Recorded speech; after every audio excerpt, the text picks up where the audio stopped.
찬양대에 찬양에 감사드립니다. 성도 여러분, 오늘은 대림절 세 번째 주일입니다.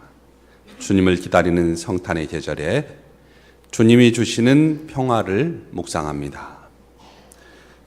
주님은 제자들에게 이렇게 말씀하신 적이 있습니다. 나의 평안을 너희에게 주노라. 내가 너희에게 주는 것은 세상이 주는 것과 같이 아니하리라. 너희는 마음에 근심하지도 말고 두려워하지도 말라. 여러분이 어디에 있든지 어떤 상황에 처해 있든지 주 예수님 주시는 평화가 넘치시기를 축복합니다. 우리 앞뒤 양옆에 있는 분들과 인사 나누겠습니다. 그대에게 주님의 평화를 기원합니다. 이렇게 하겠습니다. 그대에게 주님의 평화를 기원합니다.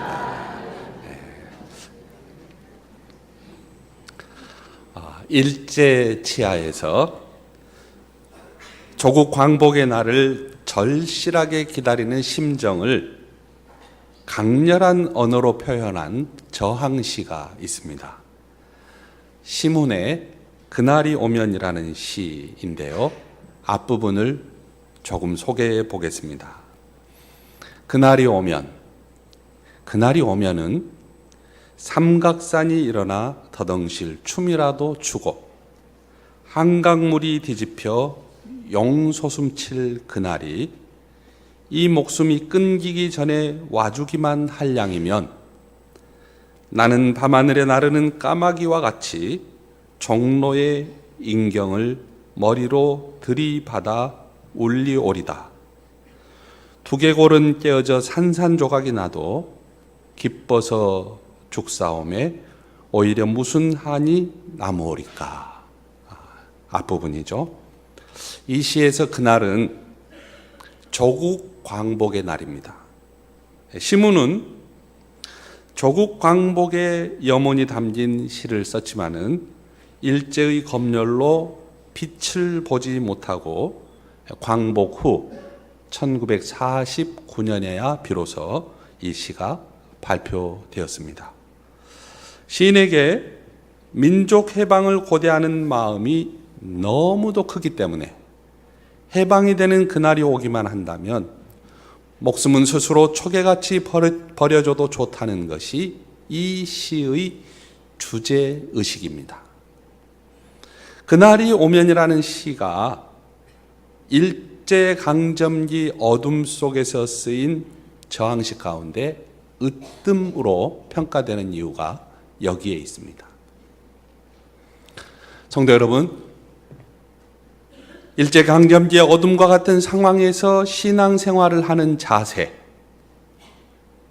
바벨론 포로 시기와 같은 세월을 살아가면서 믿음을 저버리지 않는 태도, 로마 제국의 핍박과 박해 속에서도 우상에게 절하지 않는 성도의 삶을 뭐라고 표현하느냐? 종말적 신앙이라고 표현합니다. 혹은 종말론적 신앙이라고도 하는데요. 종말적 신앙.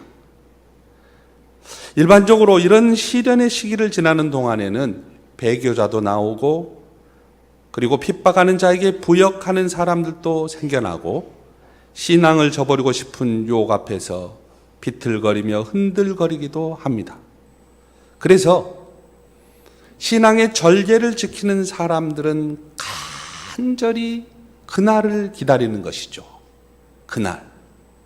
그날이란 어떤 날일까요? 하나님이 인간의 역사 속에 개입하시는 날을 말합니다. 구약성경 스바냐서에는 유다와 주변 열국에 임하게 될 그날, 곧 여호와의 날을 선포합니다. 그날을 준비하며 하나님께로 돌아오면 그날은 구원과 소망의 날이 됩니다. 그러나 여전히 우상 숭배와 각종 죄악에 물들어 있으면 여호와의 날은 심판의 날이 되는 것입니다. 그래서 선지자는 여호와의 날을 선포하면서 하나님의 백성들에게 회개를 촉구합니다. 그리고 하나님을 잘 알지 못하는 백성들에게 하나님을 소개하고 있어요. 하나님은 어떤 분이시냐?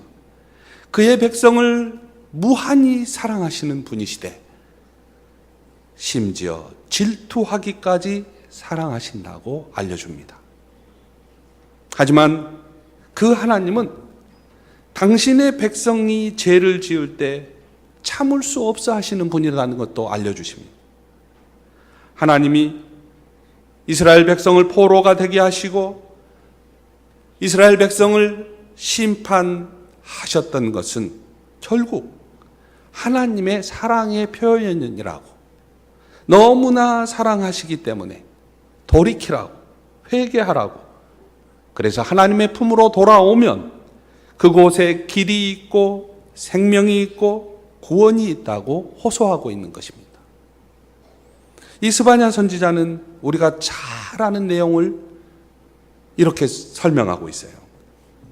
그날에 사람이 예루살렘에 이르기를 두려워하지 말라. 시온아 내 손을 늘어뜨리지 말라.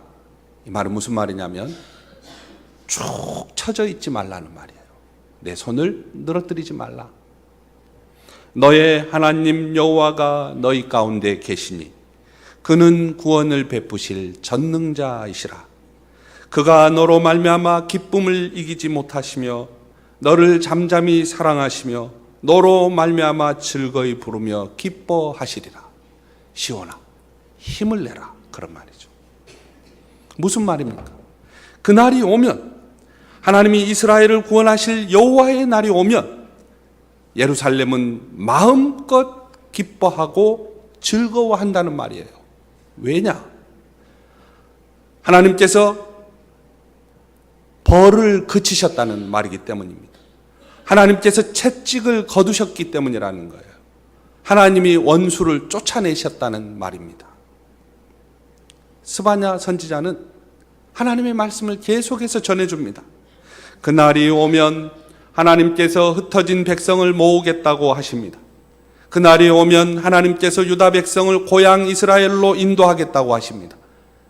그날이 오면 사로잡혀갔던 이들을 백성들이 보는 앞에서 돌아오겠다고, 데리고 오겠다고 하신 거예요. 그리고 이스라엘의 운명을 예의주시하던 세상의 모든 민족들 가운데서 하나님께서 이스라엘에게 영예와 찬송을 허락하신다는 말입니다.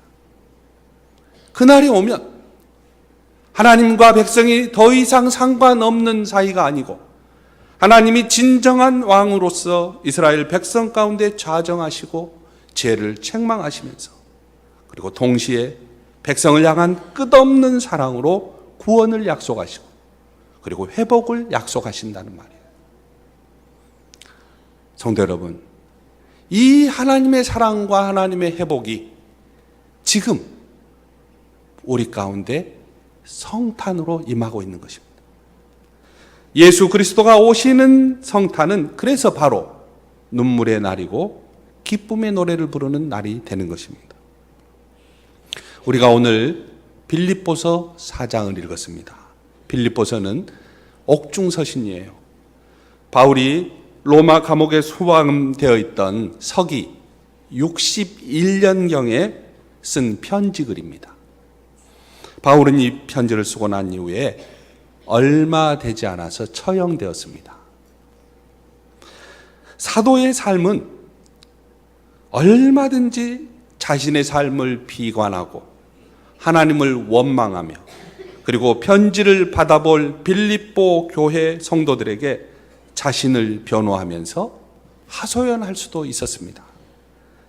그러나 사도는 비록 감옥 생활 중이지만 기쁨과 감사와 평화를 강조합니다. 왜 그랬을까요? 그는 종말적 신앙 안에 있었기 때문입니다. 고난 중에 있는 성도를 위로하고 그들에게 소망을 안겨주기 위해 이 편지를 썼던 것이죠. 여러분은 이 대림절 기간에 간절히 주님을 기다리고 있는지요? 그리스도의 오심을 되새기며 다시 오실 주님을 기다리는 이유가 무엇입니까? 진정 그리스도 예수의 오심이 여러분에게 기쁨의 소식인가 점검해 보아야 하지 않겠습니까? 사도 바울은 예수 그리스도께서 곧 오심을 믿고 기다리는 자세는 온전한 믿음이고, 온전한 믿음은 바로 종말적 신앙 가운데 있다고 지금 우리에게 알려주시는 거예요. 그래서 예수 그리스도의 오심이 우리에게 구원의 소식인 것을 오늘 본문은 알려주고 있는 것입니다. 예수 그리스도의 오심이 왜 구원의 소식인가? 첫째는요, 그리스도는 우리의 기쁨으로 오시기 때문에 구원의 소식이 된다는 거예요. 자, 우리 왼쪽 손을 들고 오른쪽 가슴에 이렇게 대고 한번 따라해 보겠습니다. 그리스도는 우리의 기쁨으로 오십니다. 그리스도는 우리의 기쁨으로 오십니다. 네, 손을 내리시고요. 그리스도는 기쁨으로 오시기에 우리에게 구원의 소식이 된다는 거예요. 그리스도의 예수의 오심은 구원의 소식입니다. 사도는 4절에서 권면을 해요. 어떻게 권면하느냐? 주 안에서 항상 기뻐하라. 내가 다시 말하노니 기뻐하라. 여기서요, 기뻐하라는 말은 의무 명령이 아니에요. 의무적인 명령이 아니라는 말이죠. 그리고 주 안에서 기뻐하라. 무슨 말입니까? 기뻐하라보다 그 앞에 주 안에서가 먼저라는 사실이에요. 주 안에 있으면 기쁨이 찾아오고, 주 안에 있으면 기쁨이 임한다는 말이에요. 주님이 임재하시기에 그곳에 충만한 그리고 순수한 기쁨도 넘쳐난다는 말이에요. 그리스도의 오심이 구원의 소식인 것은 우리에게서 그분만이 우리의 기쁨을 회복시키기 때문에 그렇습니다. 어떤 분이 고백하기를 하나님은 우리에게서 마이너스를 플러스로 이렇게 바꾸시는 분이고, 또 우울한 곳을 아름답고 행복한 곳으로 바꾸시는 그런 우리 기쁨을 주시는 분이라고 누군가 이제 고백을 하면서 이런 글을 썼어요. 텔마 톰슨이라는 여인이 있었답니다. 이 여인이 제2차 세계대전 중에 행복한 결혼 생활을 꿈꾸면서 한 육군 장교와 결혼했습니다. 남편을 따라서 캘리포니아에 있는 모하비 사막 근처 그 육군 훈련소에 배속되어 왔습니다.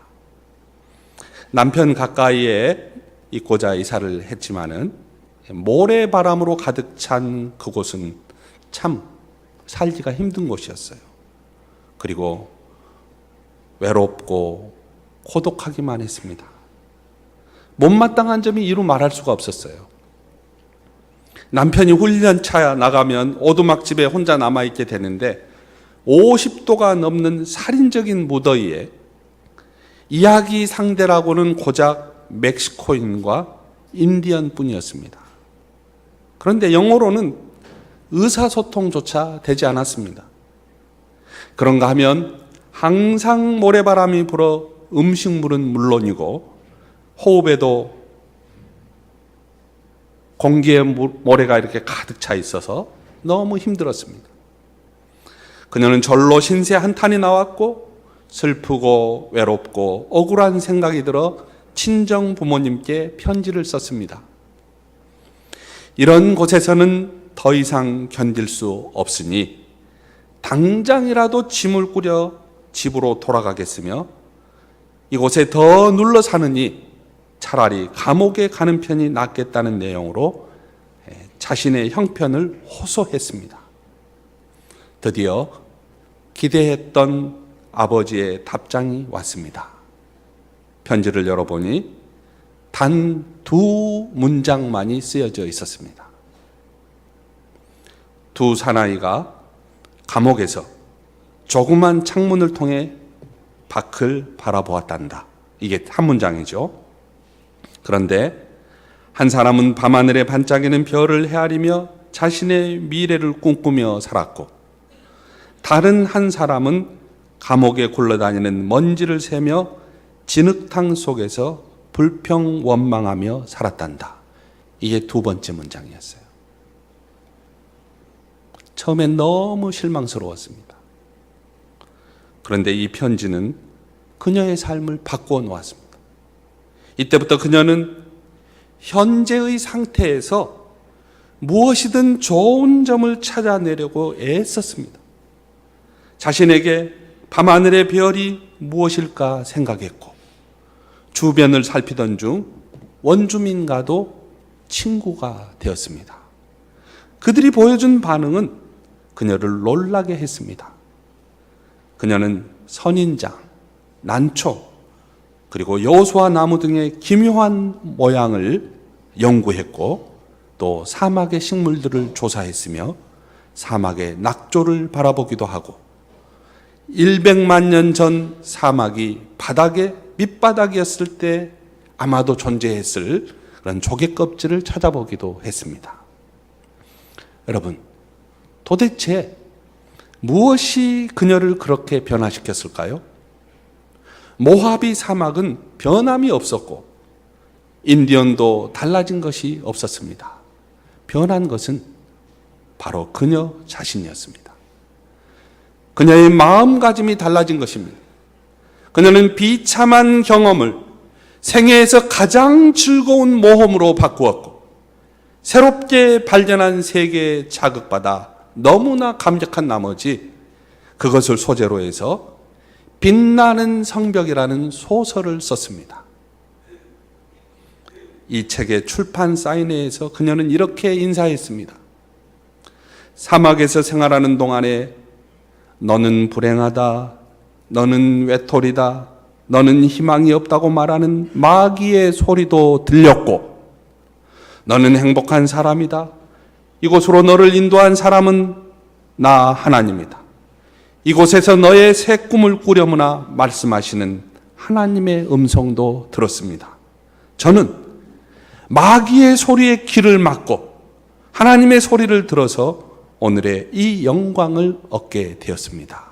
이렇게 고백했어요. 성도 여러분, 기뻐하라는 말은 의무 명령이 아닙니다.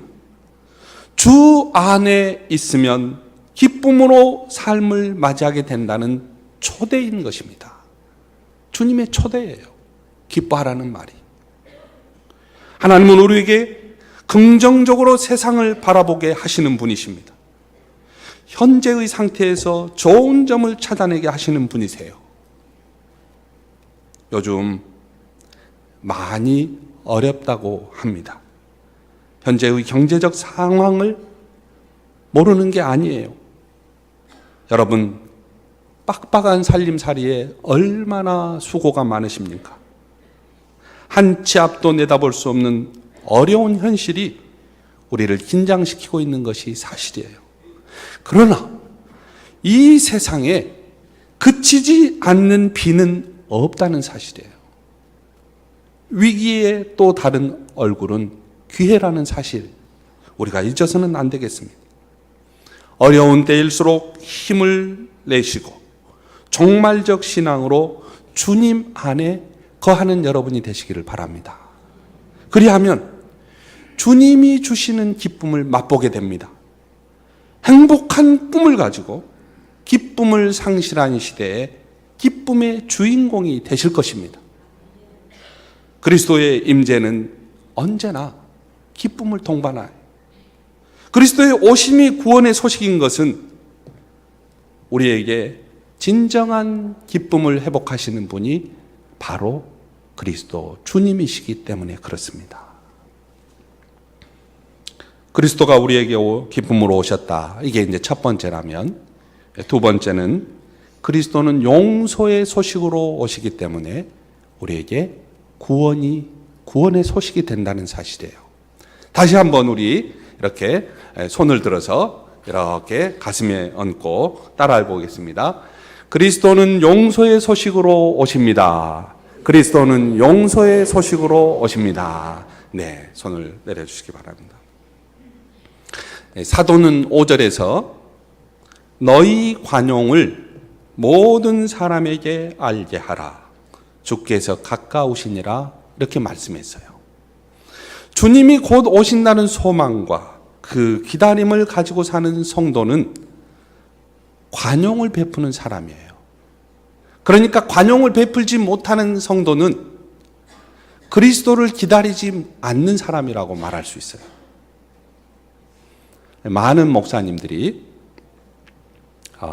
임종 예배를 집례하면서 느꼈던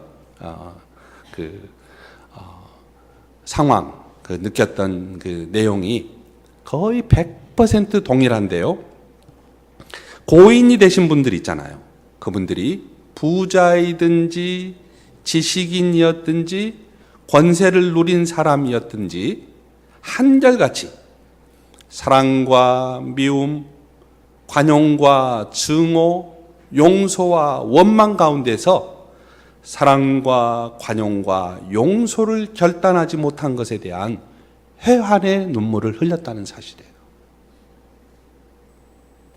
삶을 마지막 접어야 하는 순간에 가지고 있는 돈에 대한 것도, 그리고 그 어떤 재물에 대한 것도, 그리고 어떤 것도 이야기하지 않고 사랑과 관용과 용서를 왜 하지 못했을까? 이런 것들에 대해서 회한의 눈물을 흘린다는 사실이에요. 사도가 빌립보 교회 성도들에게 너희가 관용을 넉넉하게 베풀라고 권면할 수 있는 것은 주님이 가까이 당도에 계신다는 종말적 소망이 있었기 때문에 가능했다는 거예요. 그리고 그가 그런 삶을 살았기 때문에 가능한 거예요. 그래서 우리가 그리스도 예수 안에서 부르심의 상을 바라보고 믿음의 길을 가는 것, 그래서 가능한 것입니다. 성도 여러분, 그리스도께서 가까우시다는 고백은 달리 말하면 용서의 시간이 가까웠다는 말이에요. 하나님을 의지하지 않는 것, 하나님께 대한 순종의 거부, 이웃에 대한 증오와 무시 같은 것들은 다 어디서 나오느냐? 인간의 마음에서 나오는 것들이에요. 그래서 우리가 적극적인 신앙인, 종말적 신앙을 살아가려고 한다면 우리는 하나님께 의지하고 하나님을 순종하고 그리고 하나님께로 가는 그 힘조차 누구로부터 받아야 되느냐? 하나님으로부터 받아야 되는 것입니다.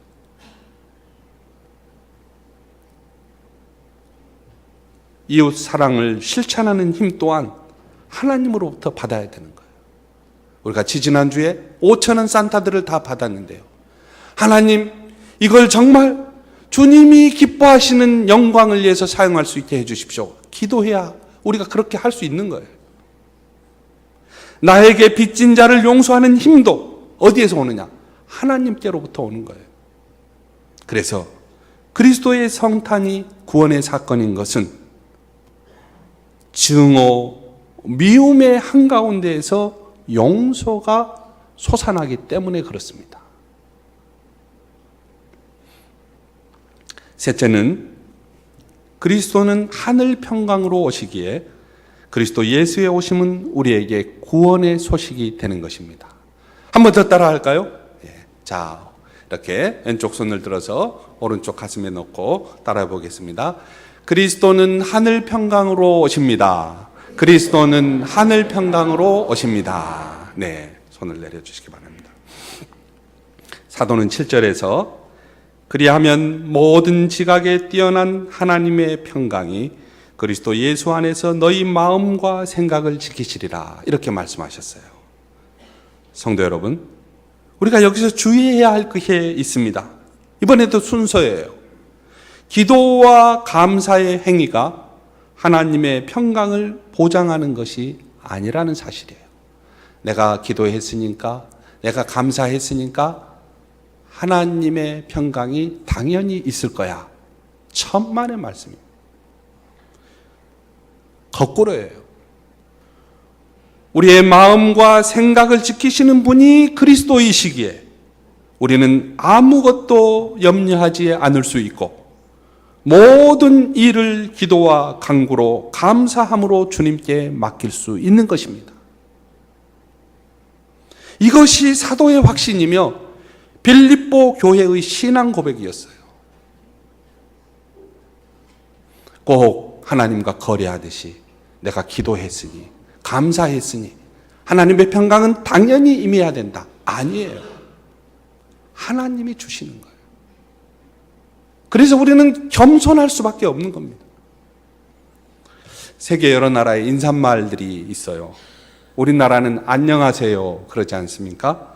하와이는 알로하, 그 다음에 중국은 세세 니 하우마, 그 다음에 스페인은 부아레스 디아스, 인도는 오 살로모 이렇게 된다 그래요. 이거 찾아보느라고 고생했습니다. 또 틀리면 안 되잖아요. 인도에 갔다 오신 분이 목사님 왜 저러실까 그러면 곤란하잖아요. 그래서 이스라엘은 무엇인지 아세요? 샬롬이에요. 샬롬 하면서 상대방의 어깨를 이렇게 가볍게 두드려주는 인사를 하는데요. 샬롬은 무슨 뜻인가? 평화라는 뜻이에요. 평화. 지금도 이스라엘에서는요, 자녀를 전쟁터로 보낼 때 샬롬하고 인사합니다. 그러니까 우리나라처럼 휴전 상황에서가 아니고 지금 전쟁이 일어나고 있는 그 전쟁터에 자녀를 보낼 때, 거기도 이제 여자들도 군대 가잖아요. 자녀를 보낼 때 뭐 하느냐? 샬롬. 하나님의 평화가 너에게 깃들길 바란다. 세상이 줄 수 없는 그 평화. 여러분, 지금도 그들은 삶의 소용돌이 한가운데에서 삶의 변곡점에서 샬롬이라고 인사해요. 그들은. 이 시간 가정의 문제로, 건강의 문제로, 물질의 문제로, 자녀의 문제로, 배우자의 문제로 안타까워 하시는 분들에게 하나님의 평강을 기원합니다. 하나님은 나보다 더 나를 잘 아시는 분이세요. 하나님은 내가 염려하는 것보다 내 아이를 더 잘 기르시고 더 잘 교육시키시는 분이십니다. 그 하나님께서 오늘 우리에게 평강을 주시길 원하십니다. 여러분, 아무것도 염려하지 말고 모든 일을 오직 기도와 간구로 하고 여러분이 바라는 것을 감사함으로 하나님께 아뢰십시오. 그리하면 사람의 헤아림을 뛰어넘는 하나님의 평화가 여러분의 마음과 생각을 그리스도 예수 안에서 지켜줄 것입니다. 성탄은 모든 지각에 뛰어나시고 우리의 마음과 생각을 지키시는 하늘 평강의 탄생, 그것이 성탄이에요. 그리스도 예수의 오심이 구원의 소식이 되시기를 축복합니다. 구약시대와 신약시대 사이 이 400년의 침묵과 어둠을 뚫고 성탄의 기쁜 소식, 그 소식이 우리에게 전해졌습니다. 그리스도 예수를 기다리는 이 계절에 각자마다 그리스도의 오심을 기다리는 여러분의 상황이 오랜 인내를 요구하는 어려운 과정일 수 있다는 것, 그것은 사실일 것입니다. 그러나 마침내 주님은 오셔서 우리에게 구원으로 오셔서 우리의 모든 것을 새롭게 하실 것입니다. 그리스도께서 오셔야만 비로소 우리 삶에 참된 기쁨과 용서와 마음의 평안이 탄생하게 될 것입니다. 성도 여러분, 하늘 평화가 여러분 가운데 풍성하시기를 축복합니다. 기도하겠습니다.